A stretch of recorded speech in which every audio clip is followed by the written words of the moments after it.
గౌరవనీయులు శ్రీ కొటారి రామచంద్రరావు గారికి, అలాగే ఎంపీటీసీ గారికి, సర్పంచ్ గారికి, వైస్ సర్పంచ్ గారికి, ఇక్కడికి విచ్చేసిన పార్టీ కార్యకర్తలకు, నాయకుల నమస్కారాలు తెలియజేసుకుంటున్నాను. ఈరోజు కొత్తగూడెం గ్రామంలో మన పార్టీ చేసే సంక్షేమాన్ని, అభివృద్ధిని వాళ్ళకంతా మంచిగా అనిపించి మన పార్టీలో జాయిన్ అయిన, మన పార్టీలోకి వచ్చిన మన వైఎస్ఆర్ కుటుంబానికి విచ్చేసిన ప్రతి ఒక్కరికి కూడా పేరు పేరున నమస్కారాలు తెలియజేసుకుంటున్నాను, అలాగే స్వాగతం తెలియజేసుకుంటున్నాను. అలాగే మన ఎమ్మెల్యే గారిని అబ్బాయి చౌదరి గారిని గెలిపించుకుంటే మన మండలం, మన గ్రామం, మన మండలం, మన నియోజకవర్గం డెవలప్ అవుతుంది. కాబట్టి మీరందరూ మంచి నిర్ణయం తీసుకున్నారు. మీ అందరికీ శుభాకాంక్షలు తెలియజేసుకుంటున్నాను. ఇంకా ఇంకా ఇంకా మన కుటుంబాలకి రావాల్సిన వారిని ఆహ్వానిస్తున్నాం ప్రతి గ్రామం నుంచి కూడా.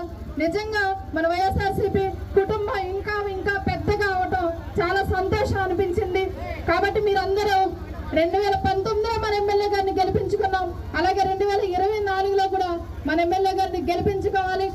2019లో ఎంత భారీ మెజారిటీ వచ్చిందో అంతకు మించి 50,000 మెజారిటీ తీసుకొచ్చే విధంగా మనమంతా ఒక కుటుంబంగా చేరి మనమందరం కష్టపడి 50,000 మెజారిటీ ఇస్తే మన ఎమ్మెల్యే గారికి మనం ఏదైతే కోరుకుంటున్నామో మినిస్టర్ పదవి ఇస్తారు. కాబట్టి మనమందరం ఒకటే ధ్యాస, ఒకటే యుద్ధం, ఒకటే సిద్ధం మన ఎమ్మెల్యే గారిని గెలిపించుకోవడం.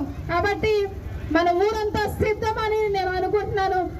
మేం సిద్ధం, మా ఊరి సిద్ధం, మేం సిద్ధం, మా కొత్తగూడెం సిద్ధం, మేం సిద్ధం, మేం సిద్ధం. మీరందరూ చెప్తారా? 2024